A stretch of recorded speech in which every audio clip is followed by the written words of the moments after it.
ଆମର ଯେଉଁ ହିନ୍ଦ ମଜଦୁର ସଭା ଇଏ ହେଉଛି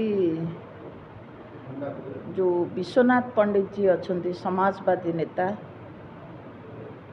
ସିଏ ଆମର ଅଲ୍ ଓଡ଼ିଶା ମେଡ଼ିକାଲ କର୍ମଚାରୀ ସଂଘର ସମସ୍ତ ଦାୟିତ୍ୱ ନେଇଥିଲେ। ତାଙ୍କର ନୀତି ଆଦର୍ଶରେ ଅନୁପ୍ରାଣିତ ହେଇ ଏ ସଂଘ ଚାଲିଥିଲା। ସଂଘ ହେବାଠାରୁ କିଛି ଦିନ ପର୍ଯ୍ୟନ୍ତ ଯେ କି କୃଷ୍ଣଚନ୍ଦ୍ର ପାତ୍ର ଆର ସଭାପତି ଥିଲେ, ସେ ଆମ ଗହଣରେ ନାହାନ୍ତି। ତାପରେ ଅନୁଷ୍ଠାନ ସ୍ଥଗିତ ଥିଲା, କୌଣସି ନେତୃତ୍ୱ ନେଇନଥିଲେ। 17/5/2026 ରବିବାର ଦିନ 11 ଘଣ୍ଟିକା ସମୟରେ କଟକ ଏସ୍ସିବି ମେଡ଼ିକାଲ ପରିସରରେ ଅବସ୍ଥିତ ଯେଉଁ IMA ସମ୍ମିଳନୀ କକ୍ଷରେ ଓଡ଼ିଶା ମେଡ଼ିକାଲ କର୍ମଚାରୀ ସଂଘ ଓ ଏସ୍ସିବି ମେଡ଼ିକାଲ କର୍ମଚାରୀ କଟକର ସଂଘର ଏକ ଗୁରୁତ୍ୱପୂର୍ଣ୍ଣ ବୈଠକ ସେଠି ଡକାଯାଇଥିଲା। ଏଥିରେ ଓଡ଼ିଶାର ପ୍ରାୟ 26ଟି ଜିଲ୍ଲାର ମେଡ଼ିକାଲ କର୍ମଚାରୀ ସଂଘର ପ୍ରାୟ ଶତାଧିକ କର୍ମଚାରୀ ଏଥିରେ ଯୋଗଦାନ କରିଥିଲେ।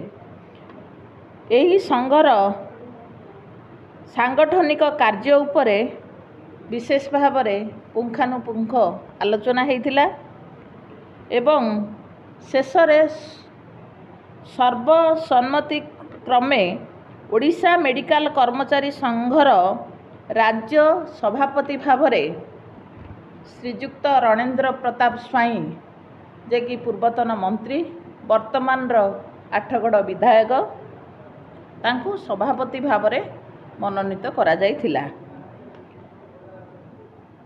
ଏହାକୁ ବିରୋଧ କରିକି କିଛି କର୍ମଚାରୀ ବା ଅସନ୍ତୁଷ୍ଟ ପ୍ରକାଶ କରିଥିଲେ। ତେଣୁ ଗତକାଲି ବା 27/5/2026 ଦିନ 12ଟା ବେଳେ ଆଠଗଡ଼ ରାଜା ରଣେନ୍ଦ୍ର ପ୍ରତାପ ସ୍ୱାଇଁଙ୍କ ବାସଭବନରେ ଯେଉଁମାନେ ଅସନ୍ତୁଷ୍ଟ ଥିଲେ ଏବଂ ଯେଉଁମାନେ ଥିଲେ ଏହି ସଂଘରେ ସମସ୍ତଙ୍କର ଗୋଟେ ମିଳିତ ସମାଧାନ ହେଲା। ରାଜା ଭାଇ ଏ ଦୁଇ ଗୋଷ୍ଠୀକି ଏକତ୍ରିତ କରିକି ଏମାନେ HMSରେ ଅଛନ୍ତି, ଆଗରୁ ଥିଲେ, ଆଗକୁ ମଧ୍ୟ ରହିବେ ବୋଲି ପ୍ରତିଶ୍ରୁତି ଦେଲେ। ଏହି କର୍ମଚାରୀ ସଂଘ ସାରା ଓଡ଼ିଶାରେ କର୍ମଚାରୀମାନଙ୍କର ସମସ୍ୟା, ବିଭିନ୍ନ ପ୍ରକାର ଯେଉଁ ସମସ୍ୟା ଦେଇ ସେମାନେ ଗତି କରୁଛନ୍ତି, ତାର ସମାଧାନ ପାଇଁ ସରକାରଙ୍କ ସହିତ ଆଲୋଚନା କରିବେ।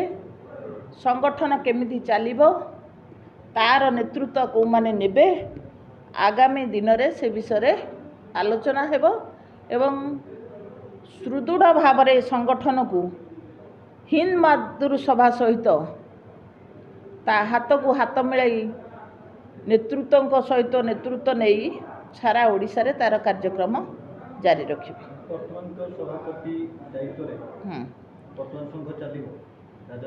ହଁ, ଯେହେତୁ ସେ ନିର୍ବାଚିତ ହେଇଛନ୍ତି,